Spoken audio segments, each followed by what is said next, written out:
Welcome to Company Showcase, an advertising feature on HowStreet.com.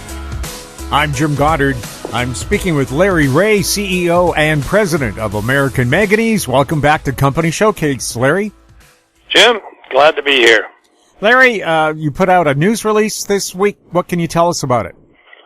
Well, the news release was a final submission of our report to the U.S. Defense Logistics Agency, or the DLA, on the Wenden stockpile material and our processing and everything. So now we're sitting, waiting to hear back from. The interesting thing about the press release, that we actually have a quote from a member of Congress in there.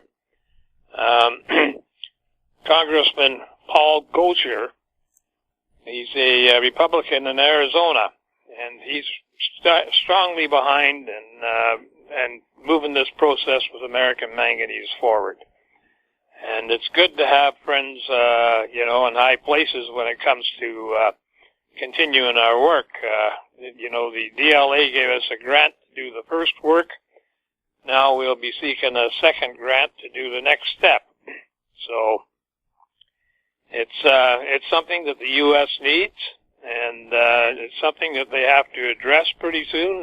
Not only just the electrolytic manganese metal, but the manganese for steel. I mean, everything that's used in the steel industry, as far as manganese is concerned, is shipped in from offshore, and who knows when that gate will close. So, it's an exciting area to be in.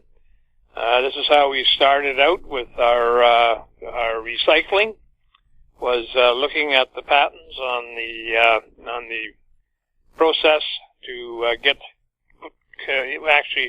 process low grades of manganese, and at prices that are similar, if not equal, to what China costs.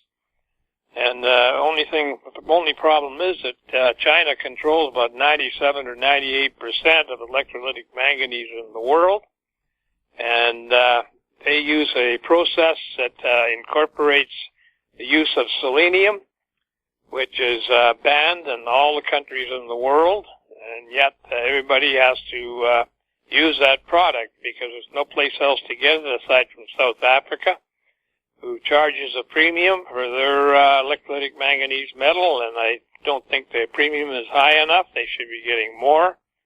And and they represent 2 or 3% of the world's supply of electrolytic manganese metal. So I think we're in the right hot spot there, and we want to continue the work with the DLA. The DLA, I do believe, will want to continue the work with us. If you read that paragraph that Congressman Paul Gosar put in, and he sees this as a big plus for the U.S. taxpayer, and so he's a very big fan of getting the U.S.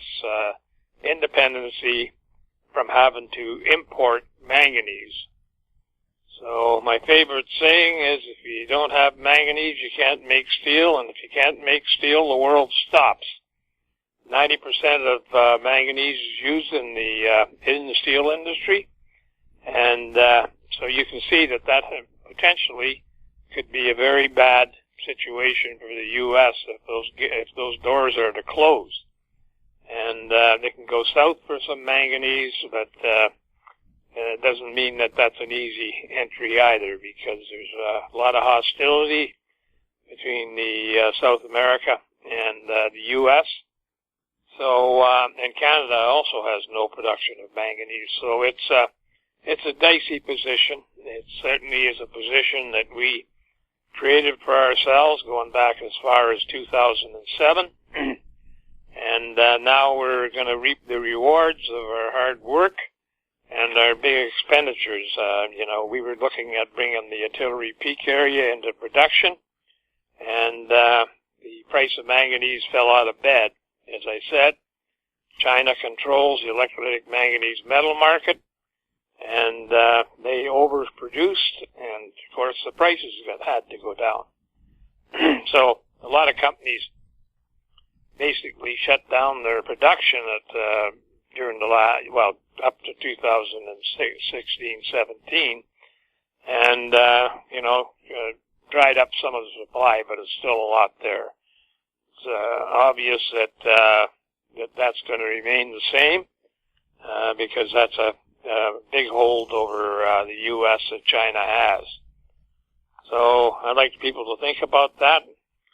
And just moving on, an observation in the markets, we're seeing the commodity prices running up and running down, copper and gold and nickel and zinc, and every one of them are just traveling up and down, up and down, up and down, and they're not really following the amount of stockpiles that are available. So there's no fundamentals in it, but that's why I stopped my newsletter some years ago, back in 2011, and because the fundamentals had completely deserted the commodity market. It's very difficult now to forecast what's going to happen in the commodity market. Although I see a booming price in copper, I see a booming price in nickel, I see a booming price in gold and silver, and I think that these things are going to raise a lot of ships. So, and even some of the rowboats. So, I'm looking forward to the next year, and we gotta look at everything in the market. You can't just look at the pieces that you're involved with. You have to look at the overall market on almost a daily basis to see what's happening. And we certainly follow that. I used to follow it a lot more stringently than I do now. But I can see the abnormalities in the market, and certainly it must drive the CEOs crazy to see some commodity up 20 cents today and down 30 cents tomorrow. It affects the earnings, it affects the feasibility, it affects the project going forward. I mean, it's as simple as that.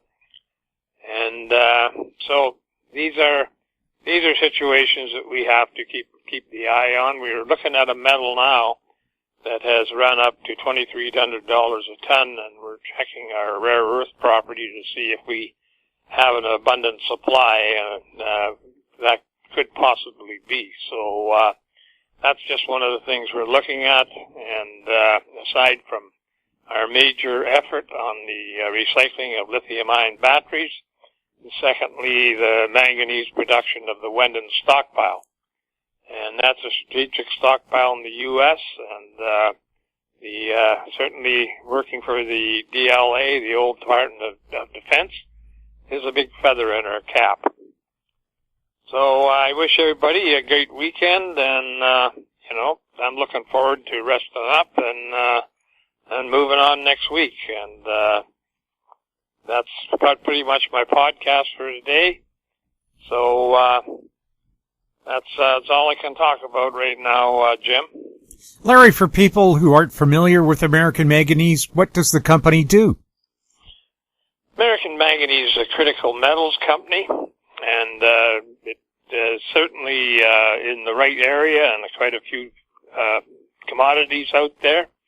And certainly our recycling process, which is patented in the U.S., 2 patents, and now Japan and South Korea. So, and we've got 4 more applications outstanding, so that there is going to be a big boost.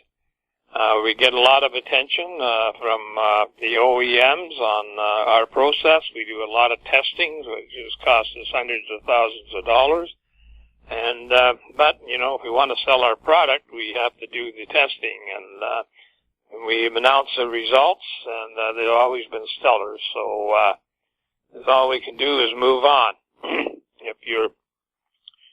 If you're looking for information on American Manganese, you can go to our website, AmericanManganeseInc.com.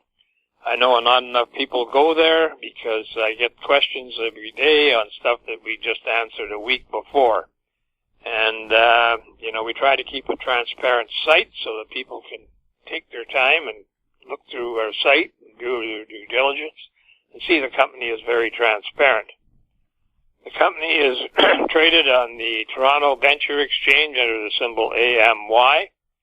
It's traded in the U.S. on the QB board under the symbol AMYZF, and it's traded in Frankfurt under the symbol 2AM. If you want to contact us, you can contact us at LREAUGH@AMYMN.com, or you can phone at 778-574-4444. Larry, thank you so much for the Halloween update. You're welcome, Jim. My guest has been Larry Reaugh, CEO and President of American Manganese. Our conversation took place on October 29th. I'm Jim Goddard. Comments made on Company Showcase are an expression of opinion only and should not be construed in any manner whatsoever as recommendations to buy or sell any financial instrument at any time. Archived online at HowStreet.com. Company Showcase is a production of How Street Media Incorporated.